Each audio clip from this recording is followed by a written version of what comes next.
안녕하세요, 이현우입니다. 현지 매체가 메이저리그 진출을 노리는 나성범에게 문자 그대로 혹평을 했습니다. 미국 야구 통계 사이트 팬그래프닷컴은 나성범이 메이저리그 기준으로는 잘해야 플래툰 외야수이고 나성범의 몸값으로는 1년 100만 달러, 11억 원이 안 될 것이라고 말했습니다. 김하성 때와는 사뭇 다른 반응인데요. 같은 매체는 얼마 전 김하성의 몸값으로 5천만 달러, 541억 원을 예상했습니다. 그래서 이번 영상에서는 나성범이 현지 매체로부터 부정적인 평가를 받고 있는 이유가 무엇인지를 함께 살펴보려고 합니다. 지금 논란이 되는 칼럼은 브랜든 고로스키가 쓴 나성범에게 기대한 것이라는 칼럼입니다. 먼저 저자는 나성범이 KBO와 국제대회에서 쌓은 커리어를 훌륭하다라고 표현을 했는데요. 하지만 무릎 부상으로 인해 올 시즌 우익수보다 지명타자로 더 많이 출전하고 도루 시도가 줄어든 점을 지적했습니다. 이어 가장 중요한 타격에 대해서도 평가를 했는데요. 일단 부상 복귀 첫해 홈런이 늘어난 점을 칭찬했습니다. 그러나 나성범이 너무 공격적으로 스윙을 하기 때문에 삼진이 많고 볼넷이 적은 점을 지적했고요. KBO에서도 이렇다면 투수들의 수준이 높은 메이저리그에서는 이런 현상이 더 강해질 것이라고 우려를 표했습니다. 그러면서 나성범이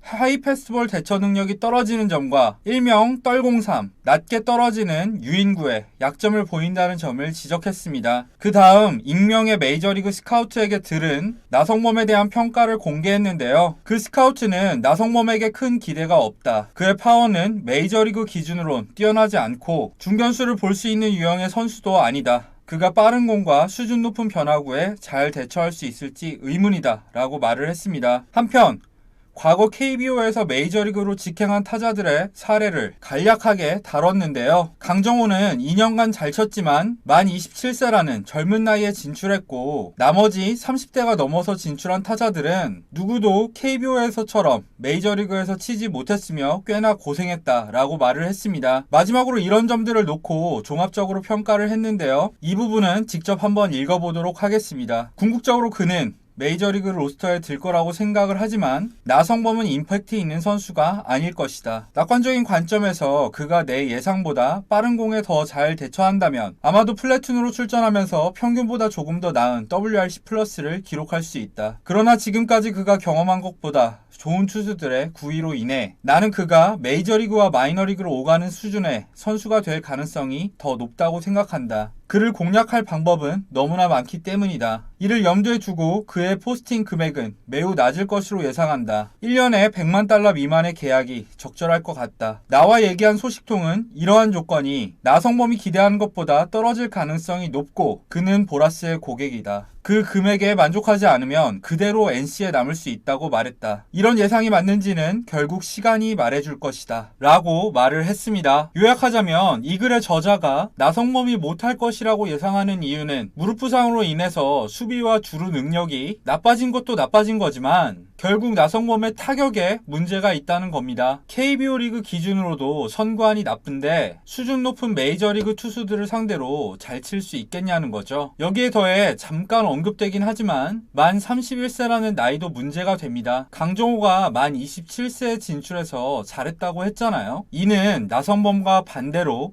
김하성에 대한 평가가 높은 이유이기도 합니다. 김하성은 미국 기준으로 내년에도 만 25세밖에 되지 않으니까요. 그러다 보니까 나성범이 로스터에 들긴 하겠지만 임팩트 있는 선수는 아닐 거라고 봤습니다. 그러면서 나성범의 몸값으로 1년 100만 달러 미만이라고 예상을 했는데요. 확실히 이 정도 금액이면 아무리 메이저리그 진출을 열망하는 나성범이라도 망설여질 수밖에 없는 금액일 것 같네요. 여러분들은 어떻게 생각하시나요? 댓글로도 많은 의견 남겨주시면 감사드리겠고요. 흥미롭게 보신 분들은 좋아요와 구독도 부탁드리겠습니다. 그럼 지금까지 시청해주셔서 감사합니다.